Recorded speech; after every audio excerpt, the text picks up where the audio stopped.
मैं सिद्धू साहब वांगू भगौड़ा नहीं हैगा कि सवालों तो भज्जां। मैं कल्ली कल्ली गल दा जिहड़ा जवाब दिना। ये उही बंदा है जो अपनी वार्ड दे विच दो फुलके वंडण दिया सी। एक दिन लाइव इन्हें अपना चला रहा सीगा टैलीकास्ट, ते एक बीबी ने इहदे हत्थों लंगर लैण तो भी ना कर दित्ती ते इहने अग्गों नूं गालां कढीआं सी। अज तो 6 महीने पहलां इसे इलाके च रंजीत एवेन्यू च इहनूं शराब नूं रज्जे नूं एक पुलिस वाले ने रोकिया, इन्हें उन्होंने गालां कढीआं ते सारी पुलिस को इन्हें चौंकी च कुट खाधी सी ते मुड़ के सिद्धू साहब की मेहरबानी नाल छुट्टिया सीगा। सिद्धू साहब ने जिहड़े मेरे ते सवाल कराए अपने चिमचे तो उन्हां कल्ली कल्ली गल दा मैं जवाब देना। इन्हां ने पहला सवाल मेरे ते इह कीता कि मन्ना साडे इलाके च राजनीति करदा, सिद्धू साहब नूं अपशब्द कहंदा कि सारे दा सारा सरकारी राशन वंड के तुसी लोकां नूं कहिंदे असीं तुहाडी मदद करदे आ, असीं अपने तौर ते लोकां कोलों राशन इकट्ठा करके जिहड़ा लोकां दे विच वंडदे आ ओनूं तुसी राजनीति कहिंदे हो। ना मैं कदी किसी दा वोटर कार्ड वेख्या ना आधार कार्ड वेख्या, जिथे लोड़ वेखी है उत्थे राशन वंडी दा। और सिद्धू साहब दे इलाके च असीं राशन वंड ही नहीं सी रहे क्योंकि वो बड़ा ड्रामा करदे सी, रोज़ गड्डियां भर भर के भेजदे सी। असीं भी समझदे सी राशन बड़ा जा रहा, पर जमीनी हकीकत जिद्दण इन्हां लोकां नूं कुੱਟਿਆ ते उदण साडे सामने आई आ कि लहजे में बदजबानी और चेहरे पे नकाब लिए फिरते हैं, जिनके खुद के बही खाते बिगड़े हैं वो मेरा हिसाब लिए फिरते हैं। मेरा चैलेंज है नवजोत सिंह सिद्धू नूं ते दी टीम नूं इहदे छोरिਆਂ जिहां नूं कि एक दिन मेरे फोन दी डाइवर्ट अपने उत्ते ला लो, कॉल डाइवर्ट, ते जे तुसी वो कॉल डाइवर्ट वाले जिहड़े आए फोन आ ਉਹਦੇ ਉੱਤੇ ਤੁਸੀਂ ਸਾਰੇ ਸ਼ਹਿਰ 'ਚ ਸਾਰੇ ਪੰਜਾਬ 'ਚ ਰਾਸ਼ਨ ਭੁਗਤਾ ਲਓ ਤੇ ਮੈਂ ਤਾਂ ਵੀ ਤੁਹਾਡੇ ਘਰ ਜਾ ਕੇ ਮਾਫੀ ਮੰਗ ਲੂੰਗਾ। ਲੌਕਡਾਊਨ ਨੂੰ ਲੈ ਕੇ ਮਨਦੀਪ ਮੰਨਾ ਵੱਲੋਂ ਅੰਮ੍ਰਿਤਸਰ ਦੇ ਵਿੱਚ ਲਗਾਤਾਰ ਲੋੜਵੰਦ ਤੇ ਗਰੀਬਾਂ ਨੂੰ ਰਾਸ਼ਨ ਵੰਡਿਆ ਜਾ ਰਿਹਾ ਹੈ। ਇਸ ਦੌਰਾਨ ਮੰਨਾ ਵੱਲੋਂ ਸਾਬਕਾ ਕੈਬਨਿਟ ਮੰਤਰੀ ਨਵਜੋਤ ਸਿੰਘ ਸਿੱਧੂ ਦੀਆਂ ਨਾਕਾਮੀਆਂ ਗਣਾ ਕੇ ਉਸ ਨੂੰ ਖੂਬ ਲਾਹਨਤਾਂ ਪਾਈਆਂ। ਹੁਣ ਮਨਦੀਪ ਮੰਨਾ ਨੂੰ ਲੈ ਕੇ ਵੇਰਕਾਂ ਨੇ ਕਈ ਸਵਾਲ ਚੁੱਕੇ ਨੇ। ਮੰਨਾ ਦਾ ਕਹਿਣਾ ਹੈ ਕਿ ਸਿੱਧੂ ਨੇ ਆਪਣੇ ਚਮਚੇ ਦੇ ਜ਼ਰੀਏ ਜੋ ਸਵਾਲ ਕੀਤੇ ਨੇ ਉਹਨਾਂ ਇੱਕ ਗੱਲ ਦਾ ਜਵਾਬ ਮੈਂ ਸਿੱਧੂ ਨੂੰ ਦਿੰਦਾ ਹਾਂ। ਕਿਹੜੇ ਸਵਾਲ ਨੇ ਜੋ ਵੇਰਕਾਂ ਨੇ ਕੀਤੇ ਨੇ ਤੇ ਮੰਨਾ ਨੇ ਉਹਨਾਂ ਸਵਾਲਾਂ ਦਾ ਕੀ ਜਵਾਬ ਦਿੱਤਾ ਹੈ, ਆਓ ਸੁਣਦੇ ਹਾਂ। ਪਿਆਰੇ ਪੰਜਾਬੀਓ, ਅਜੇ 2-4 ਦਿਨ ਮੈਂ ਕੁਝ ਬੋਲਣਾ ਤਾਂ ਨਹੀਂ ਸੀ ਚਾਹੁੰਦਾ ਕਿਉਂਕਿ ਡਾਕਟਰ ਨੇ ਮੈਨੂੰ ਬੜੀ ਸਖਤੀ ਨਾਲ ਜਿਹੜਾ ਪਰਹੇਜ਼ ਕਿਹਾ ਹੋਇਆ 2-3 ਦਿਨ ਬੋਲਣ ਤੋਂ, ਪਰ ਅੱਜ ਕੁਝ ਵਾਪਰਿਆ ਹੀ ਇਹੋ ਜਿਹਾ ਕਿ ਮੈਨੂੰ ਜਿਹੜਾ ਤੁਹਾਡੇ ਸਾਰਿਆਂ ਨਾਲੋਂ ਸਾਂਝਾ ਕਰਨਾ ਮੈਂ ਜ਼ਰੂਰੀ ਸਮਝਿਆ। ਆਹ ਪਿਛਲੇ ਪਾਸੇ ਮੇਰਾ ਘਰ ਹੈ, Ranjit avenue Amritsar A block ਨੂੰ ਕਹਿੰਦੇ ਨੇ। ਅੱਜ ਇੱਥੇ ਸਾਰ ਨਵਜੋਤ ਸਿੰਘ ਸਿੱਧੂ ਨੇ ਆਪਣੇ ਇੱਕ ਕਾਉਂਸਲਰ ਨੂੰ ਭੇਜ ਕੇ ਤੇ ਸਿੱਧੂ ਸਾਹਿਬ ਵੱਲੋਂ ਦੱਸਿਆ ਗਿਆ ਕਿ ਇਹ ਸਾਰ ਨਵਜੋਤ ਸਿੰਘ ਸਿੱਧੂ ਨੇ ਰਾਸ਼ਨ ਭੇਜਿਆ, ਇੱਥੇ ਰਾਸ਼ਨ ਵੰਡਿਆ ਗਿਆ।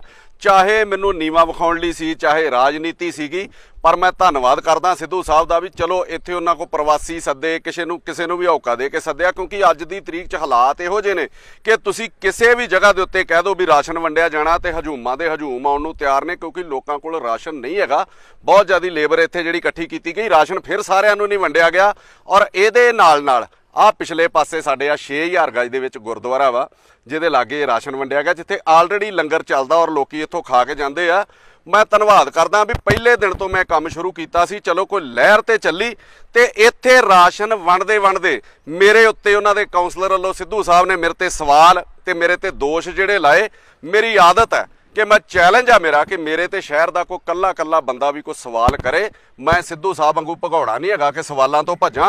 मैं कल्ली गल दा जिहड़ा जवाब दिना। पहलां ते मैं याद करा दियां ਤੁਹਾਨੂੰ ਸਾਰਿਆਂ ਨੂੰ ਕਿ ਬੰਦਾ ਕਿਹੜਾ ਭੇਜਿਆ ਗਿਆ, ਉਹ ਚਿਮਚਾ ਕਿਹੜਾ ਭੇਜਿਆ ਗਿਆ ਜਿਹਨੂੰ ਇੱਥੇ ਜਿਹਦੇ ਹੱਥੀ ਰਾਸ਼ਨ, ਉਹ ਸ਼ੁਭ ਹਸਤੀ ਦੇ ਹੱਥੀ ਜਿਹੜਾ ਰਾਸ਼ਨ ਵੰਡਾਇਆ ਗਿਆ, ਜਿਹੜਾ ਪਹਿਲਾਂ ਹੀ ਬਹੁਤ ਵੱਡੇ ਕਾਂਡ ਕਰਕੇ ਬੇਇੱਜ਼ਤੀ ਪ੍ਰੂਫ ਹੋ ਚੁੱਕਾ, ਉਹਨੂੰ ਕਿਸੇ ਬੇਇੱਜ਼ਤੀ ਦੀ ਲੱਥੀ ਚੜੀ ਦੀ ਹੁੰਦੀ ਨਹੀਂ। ਸਿੱਧਾ ਸੇਮ ਜਿਹੜਾ ਨਵਜੋਤ ਸਿੰਘ ਸਿੱਧੂ ਦੇ ਵਾਂਗ ਉਹਨੂੰ ਵੀ ਨਾ ਕਿਸੇ ਲੱਥੀ ਚੜੀ ਦੀ ਪ੍ਰਵਾਹ ਵਾ ਤੇ ਨਾ ਇਸ ਬੰਦੇ ਨੂੰ ਆ। ਇਹ ਉਹ ਬੰਦਾ ਜਿਹਨੇ ਪੰਥ ਦੀ ਮਹਾਨ ਹਸਤੀ ਪਦਮ ਸ਼੍ਰੀ ਭਾਈ ਨਿਰਮਲ ਸਿੰਘ ਦਾ ਸੰਸਕਾਰ ਜਿਹੜਾ ਵੇਰਕੇ ਦੇ ਵਿੱਚ ਰੋਕ ਦਿੱਤਾ ਸੀ ਤੇ ਉੱਥੇ ਲੋਕਾਂ ਨੂੰ ਮਾੜਾ ਚੰਗਾ ਬੋਲਿਆ ਸੀ ਤੇ ਉਹਦੇ ਇਵਜ ਦੇ ਵਿੱਚ ਸਾਰੇ ਵੇਰਕੇ ਦੇ ਲੋਕਾਂ ਨੂੰ, ਸਾਰੇ ਪੰਜਾਬ ਦਾ, ਸਾਰੀ ਦੁਨੀਆ ਦਾ ਵਿਰੋਧ ਜਿਹੜਾ ਝੱਲਣਾ ਪਿਆ ਸੀ। ਔਰ ਇਹ ਬੰਦਾ, ਇਹ ਵੀ ਮੈਂ ਦੱਸ ਦਿਆਂ ਕਿ ਇਹਨੇ ਇੱਕ ਵਾਰੀ SGPC ਦੀ ਚੋਣ ਲੜੀ ਹੋਈ ਆ। ਇਹਨੂੰ ਇਹ ਨਹੀਂ ਪਤਾ ਵੀ ਪੰਥ ਦੀ ਹਸਤੀ ਕੌਣ ਹੈ, ਪਦਮ ਸ਼੍ਰੀ ਕਿਹਨੂੰ ਮਿਲਦਾ ਹੈ, ਜਿਹੜੇ ਮਹਾਨ ਕੀਰਤਨੀਏ ਕੌਣ ਹੈ। ਇਸ ਬੰਦੇ ਨੇ ਉੱਥੇ ਸੰਸਕਾਰ ਰੋਕਿਆ ਸੀ ਤੇ ਵੇਰਕੇ ਵਾਲਿਆਂ ਨੂੰ ਗਾਲਾਂ ਪਈਆਂ ਸੀ। ਦੂਜਾ, ਇਹ ਉਹੀ ਬੰਦਾ ਹੈ ਜੋ ਆਪਣੀ ਵਾਰਡ ਦੇ ਵਿੱਚ ਦੋ ਫੁਲਕੇ ਵੰਡਣ ਡਿਆ ਸੀ। ਇੱਕ ਦਿਨ ਲਾਈਵ ਇਹਨੇ ਆਪਣਾ ਚਲਾ ਰਿਹਾ ਸੀਗਾ ਟੈਲੀਕਾਸਟ, ਤੇ ਇੱਕ ਬੀਬੀ ਨੇ ਇਹਦੇ ਹੱਥੋਂ ਲੰਗਰ ਲੈਣ ਤੋਂ ਵੀ ਨਾ ਕਰ ਦਿੱਤੀ ਤੇ ਇਹਨੇ ਅੱਗੋਂ ਨੂੰ ਗਾਲਾਂ ਕੱਢੀਆਂ ਸੀ। ਲੋਕ ਆਪਣੇ ਪਿੰਡ ਦਾ ਨਾਂ ਉੱਚਾ ਕਰਨ ਲਈ ਚੰਗੇ ਕੰਮ ਕਰਦੇ ਆ, ਵੱਧ ਤੋਂ ਵੱਧ ਕੰਮ ਕਰਦੇ ਆ। ਇਹ ਉਹ ਬੰਦਾ ਜਿਨੇ ਭਾਈ ਸਾਹਿਬ ਦਾ ਸੰਸਕਾਰ ਰੋਕ ਕੇ ਆਪਣੇ ਪਿੰਡ ਦਾ ਨਾਮ ਬਦਨਾਮ ਕੀਤਾ ਸੀ। ਲੋਕ ਪੁੱਛਦੇ ਸੀਗੇ ਫੇਸਬੁੱਕ ਤੇ, ਇਸ ਤਰੀਕੇ ਮਜ਼ਾਕ ਉਡਾਇਆ ਜਾਂਦਾ ਸੀ ਕਿ ਪੰਜਾਬ ਦਾ ਸਭ ਤੋਂ ਲਾਹਨਤੀ ਪਿੰਡ ਕਿਹੜਾ, ਤੇ ਥੱਲੇ ਲੋਕ ਲਿਖ ਦਿੰਦੇ ਸੀ ਵੇਰਕਾ। ਉਹ ਇਹਦੀ ਬਦੌਲਤ ਲਿਖਦੇ ਸੀ। ਅੱਗੇ ਆ ਜਾਓ, ਅੱਗੇ ਵੀ ਘੱਟ ਨਹੀਂ। ਇਹ ਉਹ ਬੰਦਾ ਜਿਨੇ ਰਾਸ਼ਨ ਮੰਗਣ ਵਾਲਿਆਂ ਨੂੰ ਕੁੱਟਿਆ ਤੇ ਔਰਤਾਂ ਨੂੰ ਗੰਦੀਆਂ ਗਾਲਾਂ ਜਿਹੜੀਆਂ ਮੈਂ ਬੋਲ ਨਹੀਂ ਸਕਦਾ, ਮਾਵਾਂ ਭੈਣਾਂ ਦੀਆਂ ਕੱਢੀਆਂ, ਉਹਨਾਂ ਨੂੰ ਬੇਇੱਜ਼ਤ ਕੀਤਾ ਰੋਟੀ ਮੰਗਣ ਤੋਂ। ਤੇ ਇਸ ਤੋਂ ਪਹਿਲਾਂ, ਅੱਜ ਤੋਂ 6 ਮਹੀਨੇ ਪਹਿਲਾਂ, ਇਸੇ ਇਲਾਕੇ 'ਚ ਰਣਜੀਤ ਐਵਨਿਊ 'ਚ ਇਹਨੂੰ ਸ਼ਰਾਬ ਨੂੰ ਰੱਜੇ ਨੂੰ ਇੱਕ ਪੁਲਿਸ ਵਾਲੇ ਨੇ ਰੋਕਿਆ। ਇਹਨੇ ਉਹਨੂੰ ਗਾਲਾਂ ਕੱਢੀਆਂ ਤੇ ਸਾਰੀ ਪੁਲਿਸ ਕੋਈ ਨੇ ਚੌਂਕੀ 'ਚ ਕੁੱਟ ਖਾਧੀ ਸੀ ਤੇ ਮੁੜ ਕੇ ਸਿੱਧੂ ਸਾਹਿਬ ਦੀ ਮਿਹਰਬਾਨੀ ਨਾਲ ਇਹ ਛੁੱਟਿਆ ਸੀਗਾ। ਇਹੋ ਜੀਆਂ ਹਸਤੀਆਂ ਜਿਹੜੀਆਂ ਸਿੱਧੂ ਸਾਹਿਬ ਨੇ ਨਾਲ ਰੱਖੀਆਂ ਨੇ, ਇਹ ਸੀ ਇਹਨਾਂ ਦਾ ਤਾਰਫ। ਤੇ ਰਾਸ਼ਨ ਵੰਡਦਿਆਂ ਇਹਨਾਂ ਨੇ ਕਿਹਾ ਕਿ ਸਿੱਧੂ ਸਾਹਿਬ ਨੇ ਰਾਸ਼ਨ ਜਿਹੜਾ ਏ ਬਲਾਕ 'ਚ ਭੇਜਿਆ। ਮੈਂ ਏ ਬਲਾਕ ਵਾਸੀਆਂ ਨੂੰ ਪੁੱਛ ਲੈਣਾ ਚਾਹੁੰਦਾ ਵੀ ਇਹਨਾਂ ਨੂੰ ਰਾਸ਼ਨ ਚਾਹੀਦਾ ਹੈ? ਰਾਸ਼ਨ ਤੇ ਗਰੀਬਾਂ ਨੂੰ ਭੇਜਣਾ ਚਾਹੀਦਾ ਸੀ। ਜੇ ਇਹਨਾਂ ਕੋਲ ਇੰਨਾ ਹੀ ਜ਼ਿਆਦਾ ਰਾਸ਼ਨ ਸੀਗਾ ਤੇ ਫਿਰ ਆਪਣੇ ਹਲਕੇ 'ਚ ਪੂਰਾ ਨਹੀਂ ਕਰਦੇ। ਲੋਕ ਇਹਨਾਂ ਦੇ ਹਲਕੇ ਦੇ ਵਿੱਚ ਧਰਨੇ ਲਾ ਰਹੇ ਆ, ਇਹਨਾਂ ਨੂੰ ਕਰੋੜ ਕਰੋੜ ਗਾਲਾਂ ਕੱਢਦੇ ਆ। ਸਿੱਧੂ ਸਾਹਿਬ ਨੇ ਜਿਹੜੇ ਮੇਰੇ ਤੇ ਸਵਾਲ ਕਰਾਏ ਆਪਣੇ ਚਮਚੇ ਤੋਂ, ਉਹਨਾਂ ਕੱਲੀ ਗੱਲ ਦਾ ਮੈਂ ਜਵਾਬ ਦੇਣਾ। ਇਹਨਾਂ ਨੇ ਪਹਿਲਾ ਸਵਾਲ ਮੇਰੇ ਤੇ ਇਹ ਕੀਤਾ ਕਿ ਮੰਨਾ ਸਾਡੇ ਇਲਾਕੇ 'ਚ ਰਾਜਨੀਤੀ ਕਰਦਾ, ਸਿੱਧੂ ਸਾਹਿਬ ਨੂੰ ਅਪਸ਼ਬਦ ਕਹਿੰਦਾ। ਹੁਣ ਮੈਂ ਇਹਨਾਂ ਨੂੰ ਪੁੱਛਣ ਲੱਗਾ ਕਿ ਸਾਰੇ ਦਾ ਸਾਰਾ ਸਰਕਾਰੀ ਰਾਸ਼ਨ ਵੰਡ ਕੇ ਤੁਸੀਂ ਲੋਕਾਂ ਨੂੰ ਕਹਿੰਦੇ ਅਸੀਂ ਤੁਹਾਡੀ ਮਦਦ ਕਰਦੇ ਆ, ਅਸੀਂ ਆਪਣੇ ਤੌਰ ਤੇ ਲੋਕਾਂ ਕੋਲੋਂ ਰਾਸ਼ਨ ਇਕੱਠਾ ਕਰਕੇ ਜਿਹੜਾ ਲੋਕਾਂ ਦੇ ਵਿੱਚ ਵੰਡਦੇ ਆ, ਉਹਨੂੰ ਤੁਸੀਂ ਰਾਜਨੀਤੀ ਕਹਿੰਦੇ ਹੋ? ਤੁਹਾਡੀ ਡਿਊਟੀ ਹੈ, ਤੁਸੀਂ ਐਮਐਲਏ ਹੋ, ਤੁਸੀਂ ਸਾਬਕਾ ਮੰਤਰੀ ਹੋ, ਤੁਸੀਂ ਕਾਉਂਸਲਰ ਹੋ, ਤੁਹਾਡਾ ਫਰਜ਼ ਬਣਦਾ ਕਿ ਤੁਸੀਂ ਲੋਕਾਂ ਦੇ ਘਰ ਘਰ ਰੋਟੀ ਪਹੁੰਚਾਓ। ਅਸੀਂ ਤੇ ਸਿਰਫ ਇੱਕ ਸਮਾਜਿਕ ਫਰਜ਼ ਤੇ ਲੋਕਾਂ ਦਾ ਦਰਦ ਜਿਹੜਾ ਵੇਖ ਕੇ ਆਪਣਾ ਫਰਜ਼ ਅਦਾ ਕਰ ਰਹੇ ਆ। ਜ਼ਿੰਮੇਵਾਰੀ ਤੇ ਤੁਹਾਡੀ ਆ ਜਿਹੜੀ ਵਿੱਚੋਂ ਅਸੀਂ ਨਿਭਾ ਰਹੇ ਆ। ਤੇ ਜੇ ਮੈਂ ਰਾਜਨੀਤੀ ਕਰਨੀ ਹੁੰਦੀ ਤੇ ਫਿਰ ਮੈਂ ਇੱਕ ਹਲਕਾ ਚੁਣਦਾ। ਮੈਂ ਬਾਰ-ਬਾਰ ਕਹਿ ਚੁੱਕਾ, ਮੈਨੂੰ ਇੰਨੀ ਸਿਆਸਤ ਆਉਂਦੀ ਆ। ਫਿਰ ਜਿੰਨਾ ਸਾਰੇ ਸ਼ਹਿਰ 'ਚ ਮੈਂ 5 ਹਲਕਿਆਂ 'ਚ ਰਾਸ਼ਨ ਅਸੀਂ ਲੋਕਾਂ ਦੇ ਸਹਿਯੋਗ ਨਾਲ ਵੰਡ ਰਹੇ ਆ, ਇੱਕ ਹਲਕੇ ਦੇ ਵਿੱਚ ਤੇ ਕੱਲੇ ਘਰ ਦੇ ਵਿੱਚ ਅਸੀਂ ਉਹ ਰਾਸ਼ਨ ਪਹੁੰਚਾ ਸਕਦੇ ਸੀ। ਇੱਥੋਂ ਕੁਝ ਦਿਨ ਪਹਿਲਾਂ ਗਲਵਾਲੀ ਤੋਂ ਇੱਕ ਖਬਰ ਲੱਗੀ ਕਿ ਲੜਕੀ ਰਿਕਸ਼ਾ ਚਲਾ ਰਹੀ ਹੈ। ਅਸੀਂ ਉਹਦੇ ਘਰ ਜਾ ਕੇ ਰਾਸ਼ਨ ਦਿੱਤਾ। ਉੱਥੇ ਦੇਖਿਆ ਕਿ ਸਾਰੇ ਮਹੱਲੇ ਨੂੰ ਲੋੜ ਹੈ। 300 ਦੇ ਕਰੀਬ ਬੰਦੇ ਨੂੰ ਉੱਥੇ 400 ਨੂੰ ਉੱਥੇ ਰਾਸ਼ਨ ਵੰਡਣ ਗਏ ਕਿ ਉਹ ਹਲਕਾ ਸਿੱਧੂ ਸਾਹਿਬ ਦਾ ਸੀ। ਫਿਰ ਅਸੀਂ ਉੱਥੇ ਕੋ ਰਾਸ਼ਨ ਵੰਡਿਆ। ਨਾ ਮੈਂ ਕਦੀ ਕਿਸੇ ਦਾ ਵੋਟਰ ਕਾਰਡ ਵੇਖਿਆ, ਨਾ ਆਧਾਰ ਕਾਰਡ ਵੇਖਿਆ। ਜਿੱਥੇ ਲੋੜ ਵੇਖੀ ਆ ਉੱਥੇ ਰਾਸ਼ਨ ਵੰਡੀ ਦਾ। ਔਰ ਸਿੱਧੂ ਸਾਹਿਬ ਦੇ ਇਲਾਕੇ 'ਚ ਅਸੀਂ ਰਾਸ਼ਨ ਵੰਡ ਹੀ ਨਹੀਂ ਸੀ ਰਹੇ, ਕਿਉਂਕਿ ਉਹ ਬੜਾ ਡਰਾਮਾ ਕਰਦੇ ਸੀ, ਰੋਜ਼ ਗੱਡੀਆਂ ਭਰ ਕੇ ਭੇਜਦੇ ਸੀ। ਅਸੀਂ ਵੀ ਸਮਝਦੇ ਸੀ ਰਾਸ਼ਨ ਬੜਾ ਜਾ ਰਿਹਾ, ਪਰ ਜ਼ਮੀਨੀ ਹਕੀਕਤ ਜਿੱਦਣ ਇਹਨਾਂ ਲੋਕਾਂ ਨੂੰ ਕੁੱਟਿਆ ਤੇ ਉਦਣ ਸਾਡੇ ਸਾਹਮਣੇ ਆਈ ਆ। ਸਾਡੀ ਫੇਸਬੁੱਕ ਤੇ ਮੇਰਾ ਸਿੱਧੂ ਸਾਹਿਬ ਨੂੰ ਇਹਨਾਂ ਦੀ ਘਰ ਦੀ ਵੀ ਸਾਰਾ ਦਿਨ ਲੱਗੀ ਰਹਿੰਦੀ ਫੇਸਬੁੱਕ ਦੇ ਉੱਤੇ। ਉਹ ਚੈੱਕ ਕਰ ਲੈਣ ਵੀ ਅਸੀਂ ਈਸਟ ਹਲਕੇ 'ਚ ਸਿੱਧੂ ਵਾਲੇ ਹਲਕੇ 'ਚ ਰਾਸ਼ਨ ਕਦੋਂ ਵੰਡਣਾ ਸ਼ੁਰੂ ਕੀਤਾ। ਉਸ ਤੋਂ ਪਹਿਲਾਂ ਤੇ ਅਸੀਂ ਬਾਕੀ ਹਲਕਿਆਂ 'ਚ ਵੰਡ ਰਹੇ ਸੀ। ਮੈਨੂੰ ਤਾਂ ਲੱਗਦਾ ਸੀ ਬੜੀ ਵੱਡੀ ਹਸਤੀ ਹੈ, ਆਪਣੇ ਹਲਕੇ ਨੂੰ ਆਪੇ ਸਾਂਭ ਲੂਗਾ। ਦੂਜੀ ਚੀਜ਼, ਜੇ ਕਿਤੇ ਰਾਸ਼ਨ ਸਾਨੂੰ ਫੋਨ ਆਉਂਦਾ ਹੈ, ਉੱਥੇ ਅਸੀਂ ਰਾਸ਼ਨ ਭੇਜਣ ਦੀ ਕੋਸ਼ਿਸ਼ ਜ਼ਰੂਰ ਕਰਦੇ ਆ। ਮੈਂ ਬਾਰ-ਬਾਰ ਕਹਿੰਦਾ, ਸਾਰੇ ਸ਼ਹਿਰ ਨੂੰ ਤੇ ਮਨਦੀਪ ਸਿੰਘ ਮੰਨਾ ਰੋਟੀ ਨਹੀਂ ਖਵਾ ਸਕਦਾ। ਸਾਡੇ ਰਾਸ਼ਨ ਭੇਜਣ ਦਾ ਮਕਸਦ ਇਹ ਹੁੰਦਾ ਕਿ ਬਾਕੀ ਲੋਕ ਵੀ ਲੱਗੋ। ਔਰ ਇਹਨਾਂ ਨੇ ਇਹ ਜਿਹੜੇ ਸਵਾਲ ਮੈਨੂੰ ਕੀਤੇ, ਸਵਾਲ ਤੇ ਸਰਕਾਰ ਨੂੰ ਬਣਦੇ ਸੀਗੇ। ਔਰ ਜਿਨ੍ਹਾਂ ਨੂੰ ਬੁਲਾਇਆ ਗਿਆ ਇੱਥੇ, ਉਹਨਾਂ ਲੋਕਾਂ ਨੂੰ ਅਸੀਂ ਪਹਿਲੇ ਦਿਨ ਤੋਂ ਸ਼ੁਰੂਆਤ ਕੀਤੀ ਸੀ। ਉਹ ਜਿਹੜੀ ਲੇਬਰ ਇੱਥੇ ਆ ਪਿਛਲੇ ਪਾਸੇ ਲੱਗੀ ਆ, ਕੰਸਟਰਕਸ਼ਨ ਕਰ ਰਹੀ ਆ, ਫਰਜ਼ ਤੇ ਜਿਨ੍ਹਾਂ ਦੀ ਕੰਸਟਰਕਸ਼ਨ ਹੁੰਦੀ ਉਹਨਾਂ ਦਾ ਬਣਦਾ ਸੀ। ਉਹਨਾਂ ਸਾਨੂੰ ਪਹਿਲੇ ਦਿਨ ਹੀ ਕਿਹਾ ਸੀਗਾ ਕਿ ਰਾਸ਼ਨ ਨਹੀਂ ਸਾਨੂੰ ਮਿਲ ਰਿਹਾ। ਔਰ ਪਹਿਲੇ ਦਿਨ ਹੀ ਇਲਾਕੇ ਦੀ ਏਸੀਪੀ ਤੇ ਐਸਐਚਓ ਸਾਡੇ ਨਾਲ ਗਿਆ ਸੀ। ਕੱਲੀ ਬਿਲਡਿੰਗ ਦੇ ਵਿੱਚ ਜਿਹੜਾ ਰਾਸ਼ਨ ਸਪਲਾਈ ਕੀਤਾ ਗਿਆ ਸੀ, ਔਰ ਉਹ ਫੇਸਬੁੱਕ ਦੇ ਉੱਤੇ ਰਿਕਾਰਡ ਹੈ। ਦੂਜੀ ਚੀਜ਼, ਇਹ ਬੰਦਾ ਮੈਨੂੰ ਕਹਿੰਦਾ ਕਿ ਸਿੱਧੂ ਸਾਹਿਬ ਨੂੰ ਅਪਸ਼ਬਦ ਵਰਤੇ। ਇਹ ਬੰਦਾ ਮੈਨੂੰ ਸਵਾਲ ਕਰ ਰਿਹਾ ਜਿਹੜਾ ਔਰਤਾਂ ਨੂੰ ਮਾਵਾਂ ਭੈਣਾਂ ਦੀਆਂ ਗਾਲਾਂ ਕੱਢ ਰਿਹਾ। ਤੇ ਤੁਹਾਡੀ ਇੱਜ਼ਤ ਹੈ ਤੇ ਗਰੀਬ ਦੀ ਇੱਜ਼ਤ ਨਹੀਂ। ਜੇ ਕੋਈ ਗਰੀਬ ਨੂੰ ਗਾਲ ਕੱਢੂਗਾ, ਭਾਵੇਂ ਉਹ ਸਿੱਧੂ ਛੱਡ ਕੇ ਕੈਪਟਨ ਹੋਵੇ, ਬਾਦਲ ਹੋਵੇ, ਮੈਂ ਉਹਨੂੰ 100 ਗਾਲ ਕੱਢੂਗਾ। ਦੂਜੀ ਚੀਜ਼, ਮੇਰਾ ਇੱਕ ਚੈਲੰਜ ਹੈ ਸਿੱਧੂ ਨੂੰ ਕਿ ਕੋਈ ਇੱਕ ਲਫ਼ਜ਼ ਦੱਸ ਦਿਓ ਸਿੱਧੂ ਸਾਹਿਬ ਜਿਹੜਾ ਤੁਸੀਂ ਕਿਸੇ ਲਈ ਅੱਜ ਤੱਕ ਨਾ ਵਰਤਿਆ ਹੋਵੇ ਤੇ ਮੈਂ ਤੁਹਾਨੂੰ ਵਰਤਿਆ ਹੋਵੇ। ਇਹਦੇ ਡਿਪਾਰਟਮੈਂਟ 'ਚ ਹੁਣ ਇਹਦੇ ਕੋਲ ਡਿਪਾਰਟਮੈਂਟ ਨਹੀਂ ਰਿਹਾ। ਇਹਦੇ ਅਫਸਰਾਂ ਨੂੰ ਪੁੱਛ ਕੇ ਵੇਖੋ, ਤੇਰੇ ਰੋਟੀ ਪਕਾਉਣ ਵਾਲੇ ਤੇ ਤੇਰੇ ਸਫਾਈ ਸੇਵਕ ਤੇ ਮੈਨੂੰ ਫੋਨ ਕਰਕੇ ਕਹਿੰਦੇ ਆ ਵੀ ਸਿੱਧੂ ਸਾਹਿਬ ਮਾਵਾਂ ਭੈਣਾਂ ਦੀਆਂ ਗੰਦੀਆਂ ਗਾਲਾਂ ਕੱਢਦੇ ਨੇ, ਗੰਦ ਬੋਲਣ ਲੱਗਿਆ। ਤੁਸੀਂ ਵੇਖਦੇ ਨਹੀਂ, ਇਹ ਤੁਹਾਡਾ ਆਲੇ ਦੁਆਲੇ ਸਾਰੇ ਲੋਕਾਂ ਨੂੰ ਮਸ਼ਹੂਰ ਹੈ ਤੇ ਪਾਠ ਤੁਸੀਂ ਮੈਨੂੰ ਪੜ੍ਹਾ ਰਹੇ ਹੋ। ਫਿਰ ਉਹ ਇੱਥੇ ਖਲੋਤਾ ਕਹਿੰਦਾ, ਕੱਲੀ ਗੱਲ ਦਾ ਜਵਾਬ ਦਊਂਗਾ ਉਹਦੀ ਦਾ, ਕਿ ਇਹ ਸਿੱਧੂ ਨੂੰ ਪਹਿਲਾਂ ਪਿਓ ਮੰਨਦਾ ਸੀ। ਮੈਂ ਤੇ ਕਦੀ ਨਹੀਂ ਸਿੱਧੂ ਨੂੰ ਪਿਓ ਕਿਹਾ। ਮਾਂ ਪਿਓ ਤੇ ਇੱਕ ਹੀ ਹੁੰਦੇ ਆ। ਜੇ ਉਸ ਤੋਂ ਉੱਤੇ ਕੋਈ ਦੂਜਾ ਪਿਓ ਹੁੰਦਾ ਤੇ ਉਹ ਵਾਹਿਗੁਰੂ ਪ੍ਰਮਾਤਮਾ ਹੁੰਦਾ ਵਾ। ਤੇ ਸਿੱਧੂ ਸਾਹਿਬ ਦੀਆਂ ਤੇ ਟੇਪਾਂ ਵੀ ਚੱਲੀਆਂ ਸੀ, ਕਦੀ ਬਾਦਲ ਨੂੰ ਪਿਓ, ਕਦੀ ਮੋਦੀ ਨੂੰ ਪਿਓ। ਇਹ ਪਿਓ ਬਦਲਣ ਦੀ ਆਦਤ ਸਿੱਧੂ ਸਾਹਿਬ ਦੀ। ਅਗਲੇ ਪਾਸੇ ਮੈਂ ਤੇ ਪਰਿਵਾਰ ਦੀ ਹਿਸਟਰੀ ਵੀ ਦੱਸ ਦਿੰਦਾ ਵਾਂ ਕਿ ਜਿਹੜਾ ਬੰਦਾ ਆਪਣੇ ਨਿਆਣਿਆਂ ਦਾ ਸਕਾ ਨਹੀਂ, ਉਹ ਮੇਰਾ ਪਿਓ ਕੀ ਬਣ ਸਕਦਾ। ਲੜਾਈ ਮੇਰੀ ਉਹਦੇ ਝੂਠ ਤੇ ਉਹਦੀ ਡਰਾਮੇਬਾਜ਼ੀ ਨਾਲ ਹੈ, ਨਾ ਕਿ ਨਵਜੋਤ ਸਿੰਘ ਸਿੱਧੂ ਨਾਲ। ਆਪਣੇ ਤੋਂ ਉਮਰ ਦੇ ਹਰ ਵੱਡੇ ਬੰਦੇ ਨੂੰ ਮੈਂ ਸਿਰ ਝੁਕਾ ਕੇ ਮਿਲਦਾ ਔਰ ਮੇਰੀ ਕੋਸ਼ਿਸ਼ ਹੁੰਦੀ ਆ, ਭਾਵੇਂ ਕੋਈ ਗੁੱਸਾ ਕਰੇ, ਕਈ ਵਾਰੀ ਕੋਈ ਕਿੰਤੂ ਪਰੰਤੂ ਵੀ ਕਰ ਦਿੰਦੇ ਲਾਗੇ ਵੇਖਣ ਵਾਲੇ, ਜਿਹੜਾ ਬੰਦਾ ਮੇਰੇ ਤੋਂ ਉਮਰ 'ਚ ਵੱਡਾ ਮੈਂ ਉਹਦੇ ਗੋਡੀ ਹੱਥ ਲਾ ਕੇ ਮਿਲਦਾ। ਪਰ ਜੇ ਕਿਤੇ ਸਿੱਧੂ ਸਾਹਿਬ ਮੈਨੂੰ ਮਿਲਣਗੇ ਵੀ, ਮੈਂ ਉਹਨੂੰ ਬਤੌਰ ਉਹਦੇ ਗੋਡੀ ਹੱਥ ਲਾ ਕੇ ਸਤਿ ਸ੍ਰੀ ਅਕਾਲ ਬੁਲਾ ਕੇ ਮਿਲੂੰਗਾ। ਪਰ ਜਿਹੜੇ ਮੇਰੇ ਉਹਦੇ ਤੇ ਸਵਾਲ ਅੱਜ ਤੋਂ ਪਹਿਲਾਂ ਦੇ ਚੱਲ ਰਹੇ ਆ ਜਾਂ ਅੱਜ ਆ, ਮੇਰਾ ਲਹਿਜਾ ਤੇ ਮੇਰੇ ਹਿਸਾਬ ਮੰਗਣ ਦਾ ਤਰੀਕਾ ਉਹੋ ਹੀ ਹੋਊਗਾ। ਉਹਦਾ ਇਹਦੇ ਸਤਿਕਾਰ ਨਾਲ ਕੋਈ ਲੈਣਾ ਦੇਣਾ ਨਹੀਂ ਹੋਊਗਾ ਕਿ ਮੁਮਕਿਨ ਹੈ ਮੇਰੀ ਆਵਾਜ਼ ਦਬਾ दी जाए लेकिन मेरा लहजा कभी फरियादी नहीं हो सकता। और दूजी चीज, फिर उस तो बाद मेरे ते एक सवाल किया कि सिद्धू ही क्यों चुनिया गाला कढ़न लू। ਹੁਣ ਸੁਣੋ, ਮੈਂ ਸਿੱਧੂ ਕੋ ਚੁਣਿਆ ਗਾਲਾਂ ਕੱਢਣ ਲਈ। 7000 ਬੈਗ ਕੈਪਟਨ ਅਮਰਿੰਦਰ ਸਿੰਘ ਦਾ ਇਹਨੇ ਲਿਆ, ਜਿਹਦਾ ਮੈਂ ਰਿਕਾਰਡ ਲੈ ਕੇ ਆਇਆ। ਔਰ ਕੈਪਟਨ ਅਮਰਿੰਦਰ ਸਿੰਘ ਦੀ ਫੋਟੋ ਵਾਲੇ ਬੈਗ ਖਾਲੀ ਕਰਕੇ ਉਹਨੂੰ ਅੱਧਾ ਕਰਕੇ 10-10 ਕਿਲੋ ਆਟੇ ਨੂੰ 5-5 ਕਿਲੋ ਕਰਕੇ, 2 ਕਿਲੋ ਦਾਲ ਨੂੰ 1 ਕਿਲੋ ਕਰਕੇ, 2 ਕਿਲੋ ਖੰਡ ਨੂੰ 1 ਕਿਲੋ ਕਰਕੇ ਆਪਣੇ ਸਟicker ਲਾ ਕੇ ਇਹਨੇ ਵੰਡਿਆ। ਇਹਨੇ ਕਿਹਾ ਕਿਉਂ ਨਹੀਂ, ਇਹ ਲੋਕਾਂ ਦੇ ਟੈਕਸ ਦਾ ਪੈਸਾ ਸਰਕਾਰ ਨੇ ਭੇਜਿਆ, ਨੰਬਰ ਆਪਣੇ ਬਣਾਉਂਦਾ ਰਿਹਾ। ਫਿਰ ਇਹਨੂੰ ਗਾਲਾਂ ਮੈਂ ਕੋ ਕੱਢਦਾ।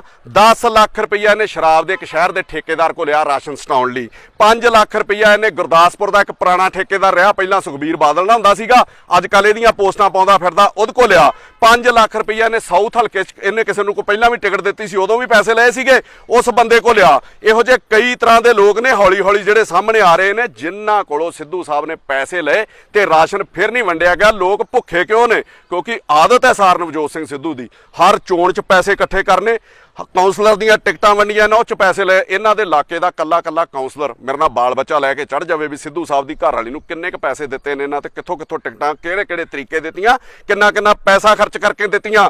ਔਰ ਖਰਚਾ ਇਹ ਲੋਕਾਂ ਕੋ ਕਰਾ ਲੈਂਦੇ ਇਲੈਕਸ਼ਨ ਤੇ, ਜਿਹੜਾ ਕੈਸ਼ ਹੁੰਦਾ ਉਹ ਆਪਣੇ ਘਰ ਰੱਖ ਲੈਂਦੇ ਆ। ਜੇ ਰਾਸ਼ਨ ਮੰਗਣ ਦੇ ਉੱਤੇ ਇਹਨਾਂ ਚਪੇੜਾਂ ਮਾਰੀਆਂ, ਇਸ ਲਈ ਮੈਂ ਨਵਜੋਤ ਸਿੰਘ ਸਿੱਧੂ ਚੁਣਿਆ ਸੀਗਾ ਵੀ ਫੇਰ ਤੇ ਤੂੰ ਕੋਈ ਜ਼ਿਆਦਾ ਵੱਡਾ ਬਦਮਾਸ਼ ਨਹੀਂ ਹੈਗਾ, ਤੇਰੀ ਜਾ ਕੇ ਉੱਥੇ ਵਾਹ ਕੱਢ ਦੂੰਗਾ। ਅਗਲਾ ਸਵਾਲ ਇਹਨੇ ਮੈਨੂੰ ਕੀਤਾ ਕਿ ਕਾਲੀਆਂ ਨਾਲ ਰਲਿਆ ਹੋਇਆ ਜੀ, ਉੱਥੇ ਕਾਲੀ ਗਏ ਸੀ। ਮੇਰੀ ਕੋਸ਼ਿਸ਼ ਹੈ ਕਿ ਇਸ ਪੀੜਾ ਦੇ ਵਿੱਚ, ਇਸ ਮਹਾਮਾਰੀ ਦੇ ਵਿੱਚ ਕੋਈ ਵੀ ਬੰਦਾ ਅੱਗੇ ਲੱਗੇ। ਮੈਂ ਕਿਸੇ ਦਾ ਧਰਮ, ਕਿਸੇ ਦੀ ਜਾਤ, ਕਿਸੇ ਦੀ ਕੋਈ ਪਾਰਟੀ ਨਹੀਂ ਵੇਖ ਰਿਹਾ। ਜੇ ਕੋਈ ਚੰਗਾ ਕੰਮ ਕਰ ਰਿਹਾ ਤੇ ਉਹਦੀ ਸਰਾਹਨਾ ਕਰਦਾ, ਜੇ ਕੋਈ ਮਾੜਾ ਕਰਦਾ ਤੇ ਉਹਨੂੰ ਲਾਹਨਤਾਂ ਪਾਉਣਾ। ਮੈਨੂੰ ਉਸ ਦਿਨ ਉਹਨਾਂ ਦਾ ਫੋਨ ਆਇਆ ਕਿ ਉੱਥੇ ਬਹੁਤ ਮੰਦਭਾਗੀ ਘਟਨਾ ਹੋਈ ਹੈ ਤੇ ਅਸੀਂ ਵੀ ਰਾਸ਼ਨ ਵੰਡਣ ਜਾਣਾ, ਭਾਵੇਂ ਉਹ ਕਰਕੇ ਖਾਣਾ ਪੂਰਤੀ ਗਏ, ਪਰ ਫਿਰ ਵੀ ਜੇ ਕੁਝ ਲੋਕਾਂ ਦੇ ਮੂੰਹ ਦੇ ਵਿੱਚ ਪਹੁੰਚਿਆ ਸੀਗੇ ਤੇ ਮੈਂ ਉਹਨਾਂ ਨੂੰ ਕਿਹਾ ਜੀ ਤੁਸੀਂ ਵੀ ਆ ਲਓ ਤੇ ਆਜੋ ਰਾਸ਼ਨ ਵੰਡ ਲਓ। ਤੇ ਇਹਦੇ ਬਦਲੇ ਮੈਂ ਉਹਨਾਂ ਨਾਲ ਰਲ ਗਿਆ ਵਾਂ। 3 ਦਿਨ ਬਾਅਦ ਤੇ ਮੈਂ ਉਹਨਾਂ ਦੀ ਵੀ ਪੋਲ ਖੋਲ ਦੇਣੀ। ਇਸ ਤੋਂ ਪਹਿਲਾਂ ਮੈਂ ਕਈ ਵਾਰੀ ਖੋਲੀਆਂ, ਰਲੇ ਤੇ ਤੁਸੀਂ ਹੋ ਕਿ ਮੇਰੇ ਘਰ ਦੇ ਬਾਹਰ ਤੇ ਰਾਸ਼ਨ ਵੰਡਣ ਆ ਗਏ। ਉੱਥੇ ਜਦੋਂ ਕਾਲੀ ਰਾਸ਼ਨ ਵੰਡਣ ਗਏ, ਉਹ ਸ਼ਰੇਆਮ ਕਹਿ ਰਹੇ ਸੀ ਜਿੱਦਾਂ ਤੁਸੀਂ ਅੱਜ ਕਹਿ ਰਹੇ ਹੋ ਨਵਜੋਤ ਸਿੰਘ ਸਿੱਧੂ ਨੇ ਭੇਜਿਆ। ਉਹ ਕਹਿੰਦੇ ਵਿਕਰਮ ਮਜੀਠੀਏ ਨੇ ਰਾਸ਼ਨ ਭੇਜਿਆ ਜੀ। ਇੰਨੀ ਹਿੰਮਤ ਸੀ ਤੇ ਫਿਰ ਤੁਸੀਂ ਮਜੀਠੇ ਜਾ ਕੇ ਰੋਟੀ ਪਹੁੰਚਾਉਂਦੇ, ਉੱਥੇ ਰਾਸ਼ਨ ਵੰਡਦੇ। ਉੱਥੇ ਕਿਹੜਾ ਕੱਲੇ ਘਰ ਦੇ ਵਿੱਚ ਜਿਹੜੀ ਚੀਜ਼ ਪਹੁੰਚ ਚੁੱਕੀ ਆ, ਉੱਥੇ ਕੋਈ ਨਹੀਂ ਵਿਕਰਮ ਮਜੀਠੀਏ ਦੇ ਘਰ ਬਾਹਰ ਗਏ ਤੁਸੀਂ। ਇੱਕ ਗੱਲ ਤੇ ਸਾਬਤ ਹੈ ਕਿ ਸਿੱਧੂ ਵਿਕਰਮ ਤੋਂ ਨਹੀਂ, ਮੰਨੇ ਕੋ ਜ਼ਿਆਦਾ ਡਰਦਾ ਔਰ ਮੰਨੇ ਨੂੰ ਸਭ ਤੋਂ ਵੱਡਾ ਜਿਹੜਾ ਉਹ ਆਪਣਾ ਦੁਸ਼ਮਣ ਮੰਨਦਾ। ਅੱਗੇ ਨਾ ਮੇਰੇ ਕੋ ਮੰਗਿਆ ਜੀ ਹਿਸਾਬ ਰਾਸ਼ਨ ਕਿੱਥੋਂ ਆਉਂਦਾ। ਮੇਰਾ ਚੈਲੰਜ ਹੈ, ਇੱਕ ਬੰਦਾ ਸਾਬਤ ਕਰ ਦੇਵੇ ਜਿਹਨੂੰ ਮਨਦੀਪ ਸਿੰਘ ਮੰਨੇ ਨੇ ਕਿਹਾ ਹੋਵੇ ਵੀ ਸਾਨੂੰ ਪੈਸੇ ਚਾਹੀਦੇ ਨੇ, ਜਾਂ ਕੋਈ ਬਾਂਹ ਖੜੀ ਕਰਕੇ ਦੱਸ ਦੇਵੇ ਕਿ ਜਿੰਨੇ ਸ਼ਹਿਰ 'ਚੋਂ ਸਾਨੂੰ ਪੈਸੇ ਦਿੱਤੇ ਨੇ। ਪੈਸੇ ਤਾਂ ਦੂਰ, ਕੋਈ ਇੱਕ ਬੰਦਾ ਇਹ ਦੱਸ ਦੇਵੇ ਅਸੀਂ ਕਿਸੇ ਕੋਲੋਂ ਫੋਨ ਕਰਕੇ ਵੀ ਰਾਸ਼ਨ ਮੰਗਿਆ ਹੋਵੇ। ਮੈਂ 45 ਦਿਨ ਤੋਂ ਲੱਗਾ, 50 ਦਿਨ ਤੋਂ ਮੈਂ ਬੋਲਣਾ ਤਾਂ ਨਹੀਂ ਸੀ ਚਾਹੁੰਦਾ। ਤੇ ਜੇ ਮੈਂ ਇਸ ਮੁਹਿੰਮ ਦੇ ਵਿੱਚ, ਜਿੱਥੇ ਮੇਰੇ ਸਾਥੀਆਂ ਨੇ ਮੇਰਾ ਸਾਥ ਦਿੱਤਾ, ਜੇ ਇਸ ਮੁਹਿੰਮ ਦੇ ਵਿੱਚ ਮੈਂ ਲੱਖਾਂ ਰੁਪਏ ਨਾ ਆਪਣੇ ਕੋਲੋਂ ਲਾਏ ਹੋਣ, ਇਹ ਕੋਈ ਬੰਦਾ ਸਾਬਤ ਕਰ ਦੇਵੇ ਤੇ ਮੈਂ ਸਿੱਧੂ ਦੇ ਘਰ ਜਾ ਕੇ ਮਾਫੀ ਮੰਗਣ ਨੂੰ ਤਿਆਰ ਆ। ਹਿਸਾਬ ਤੇ ਇਹਨਾਂ ਲੋਕਾਂ ਕੋਲੋਂ ਮੰਗਣੇ ਚਾਹੀਦੇ ਨੇ ਕਿ ਲਹਿਜ਼ੇ में बदजुबानी और चेहरे पे नकाब लिए फिरते हैं, जिनके खुद के बही खाते बिगड़े हैं वो मेरा हिसाब लिए फिरते हैं। मेरा चैलेंज है नवजोत ਸਿੰਘ ਸਿੱਧੂ ਨੂੰ ਤੇ ਇਹਦੀ ਟੀਮ ਨੂੰ, ਇਹਦੇ ਛੋਰਿਆਂ ਜਿਹਾਂ ਨੂੰ, ਕਿ ਇੱਕ ਦਿਨ ਮੇਰੇ ਫੋਨ ਦੀ ਡਾਇਵਰਟ ਆਪਣੇ ਉੱਤੇ ਲਾ ਲਓ, ਕਾਲ ਡਾਇਵਰਟ। ਤੇ ਜੇ ਤੁਸੀਂ ਉਹ ਕਾਲ ਡਾਇਵਰਟ ਵਾਲੇ ਜਿਹੜੇ ਆਏ ਫੋਨ ਆ, ਉਹਦੇ ਉੱਤੇ ਤੁਸੀਂ ਸਾਰੇ ਸ਼ਹਿਰ 'ਚ, ਸਾਰੇ ਪੰਜਾਬ 'ਚ ਰਾਸ਼ਨ ਭੁਗਤਾ ਲਓ ਤੇ ਮੈਂ ਤਾਂ ਵੀ ਤੁਹਾਡੇ ਘਰ ਜਾ ਕੇ ਮਾਫੀ ਮੰਗ ਲੂੰਗਾ। ਇਹ ਤੇ ਸੀ ਮੇਰੇ ਜਵਾਬ ਸਾਰੇ ਤੁਹਾਨੂੰ। ਹੁਣ ਮੇਰੇ ਸਵਾਲ ਨੇ ਤੁਹਾਡੇ ਕੋਲ ਸਿੱਧੂ ਸਾਹਿਬ, ਜੇ ਆਪਦੇ ਪਿਓ ਜੇ ਦੇ ਤੇ ਮੈਨੂੰ ਜਵਾਬ ਜ਼ਰੂਰ ਦਿਓ ਕਿ ਲਾਂਘੇ ਦੇ ਉੱਤੇ ਤੁਸੀਂ ਬੜਾ ਲਾਹ ਲਿਆ ਸੀਗਾ ਕਿ ਮੈਂ ਬੜਾ ਧਾਰਮਿਕ ਆ, ਗੁਰੂ ਦਾ ਸਿੱਖ ਆ। ਤੇ ਜਿਸ ਦਿਨ ਤੁਹਾਡੇ ਹਲਕੇ ਦੇ ਵਿੱਚ ਭਾਈ ਨਿਰਮਲ ਸਿੰਘ ਦੀ ਲਾਸ਼ ਰੋਲੀ ਗਈ, ਤੁਹਾਡੇ ਹਲਕੇ ਦੇ ਕਾਉਂਸਲਰ ਵੱਲੋਂ ਰੋਲੀ ਗਈ, ਐਡੀ ਸ਼ਖਸੀਅਤ ਵੱਡੀ ਦਾ ਸੰਸਕਾਰ ਨਹੀਂ ਹੋਣ ਦਿੱਤਾ। ਤੁਸੀਂ 2 ਲਫ਼ਜ਼ ਵੀ ਬੋਲੇ ਜਾਂ ਉੱਥੇ ਜਾ ਕੇ ਮੁਨਾਸਬ ਵੀ ਸਮਝਿਆ। ਤੁਸੀਂ ਵੇਰਕੇ ਨੂੰ ਇੰਨੀਆਂ ਗਾਲਾਂ ਪੈਂਦੀਆਂ ਰਹੀਆਂ ਤੁਹਾਡੀ ਬਦੌਲਤ ਤੇ ਤੁਹਾਡੇ ਕਾਉਂਸਲਰ ਦੀ, ਉਹਦੇ ਉੱਤੇ 2 ਸ਼ਬਦ ਤੁਸੀਂ ਕਿਉਂ ਨਹੀਂ ਬੋਲੇ? ਜੌੜੇ ਫਾਟਕ ਵਾਲੇ ਵਾਲਿਆਂ ਨੂੰ ਤੁਸੀਂ ਗੋਦ ਲਿਆ ਸੀ ਤੇ ਆਪਣੇ ਪਿਓ ਦੀ ਸਹੁੰ ਖਾ ਕੇ ਲਿਆ ਸੀ। ਤੁਹਾਡੀਆਂ ਵੀਡੀਓ ਮੇਰੇ ਫੋਨ ਦੇ ਵਿੱਚ ਹੈਗੀਆਂ।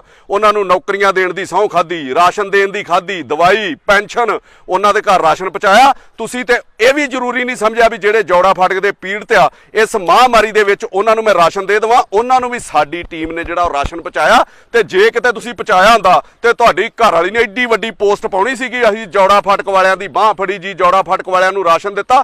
ਕਿਉਂ ਨਹੀਂ ਦਿਸ ਰਹੀਆਂ ਫਿਰ ਤੁਹਾਡੀਆਂ ਗੱਲਾਂ? ਕਿਉਂ ਨਹੀਂ ਦਿਸ ਰਹੀਆਂ ਤੁਹਾਡੀਆਂ ਪੋਸਟਾਂ? ਤੁਸੀਂ ਰਹਿਣਾ ਹੀ ਮੀਡੀਆ 'ਚ ਚਾਹੁੰਦੇ ਹੋ, ਆਪਣੀ ਫੇਸਬੁੱਕ ਦੇ ਉੱਤੇ ਛਾਏ ਰਹਿੰਦੇ ਹੋ, YouTube ਤੇ। ਕਿਉਂ ਨਹੀਂ ਦੱਸਿਆ ਵੀ ਅਸੀਂ ਜੌੜੇ ਫਾਟਕ ਵੀ ਰਾਸ਼ਨ ਦੇ ਆਏ ਆ? ਤੀਜਾ ਸਵਾਲ ਮੇਰਾ, ਤੇਰੇ ਹਲਕੇ ਦੇ ਵਿੱਚ ਔਰਤਾਂ ਨਾਲ ਰਾਸ਼ਨ ਮੰਗਣ ਤੇ ਕੁੱਟਮਾਰ ਤੇ ਗੰਦੀਆਂ ਗਾਲਾਂ ਤੱਕ ਉਹਨਾਂ ਨੂੰ ਕੱਢੀਆਂ ਗਈਆਂ, ਔਰਤਾਂ ਤੱਕ ਕੁੱਟੀਆਂ ਗਈਆਂ, ਉਹਨਾਂ ਨੂੰ ਲੱਤਾਂ ਮਾਰੀਆਂ ਗਈਆਂ। ਉੱਥੇ ਤੁਸੀਂ ਜਾ ਕੇ ਜਵਾਬ ਕਿਉਂ ਨਹੀਂ ਦਿੱਤਾ? ਤੇ ਸਾਡੀ ਲੋੜ ਕੀ ਸੀ? ਉੱਥੇ ਤੁਸੀਂ ਰਾਸ਼ਨ ਦੇਣਾ ਜ਼ਿਆਦਾ ਜ਼ਰੂਰੀ ਕਿਉਂ ਨਹੀਂ ਸਮਝਿਆ?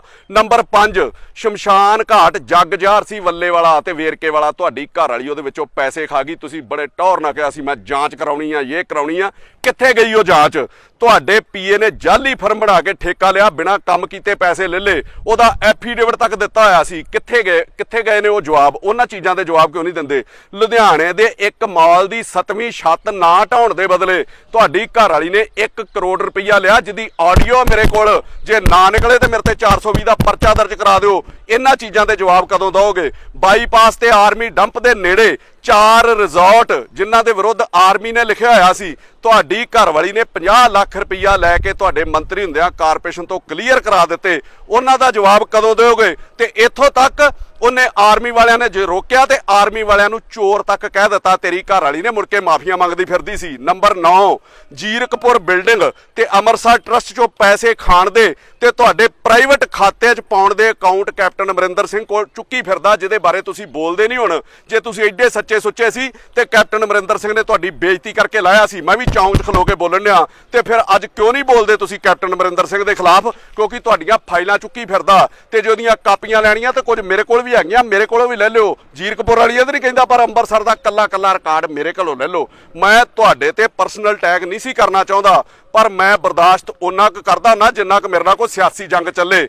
ਤੁਹਾਡਾ ਬੇਟਾ ਤੁਹਾਡੇ ਕਾਰਨਾਮਿਆਂ ਕਰਕੇ ਨਵਜੋਤ ਸਿੰਘ ਸਿੱਧੂ ਹੀ ਤੁਹਾਨੂੰ ਮਿਲਦਾ ਨਹੀਂ, ਕਦੀ ਉਹਦੀ ਫੋਟੋ ਹੀ ਨਹੀਂ ਆਉਂਦੀ ਤੁਹਾਡੇ ਨਾਲ। ਤੁਹਾਡੀ ਬੇਟੀ ਜ਼ਰੂਰ ਤੁਹਾਨੂੰ ਮਿਲਦੀ ਆ। ਇਹਦਾ ਜਵਾਬ ਕਦੀ ਤੁਸੀਂ ਲੋਕਾਂ ਨੂੰ ਦੇਣਾ ਜ਼ਰੂਰੀ ਸਮਝੋਗੇ?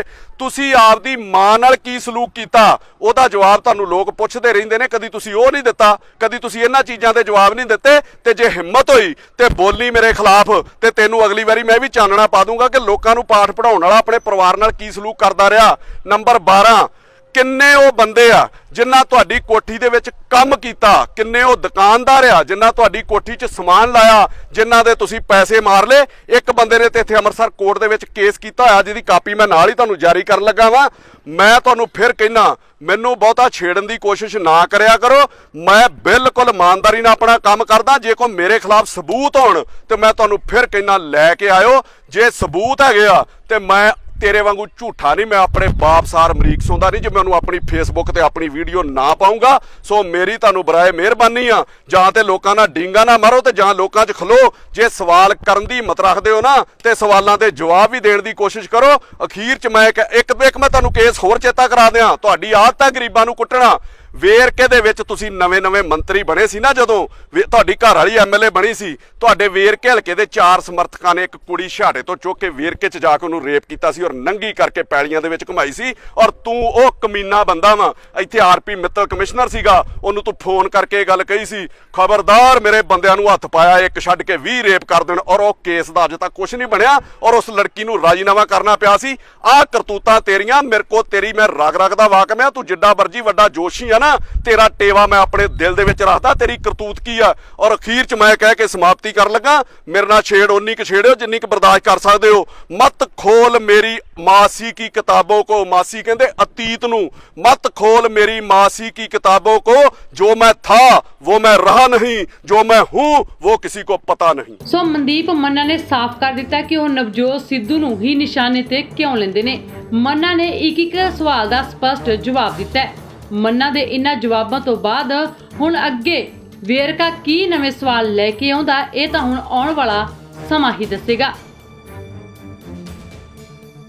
Bureau report, channel Punjab.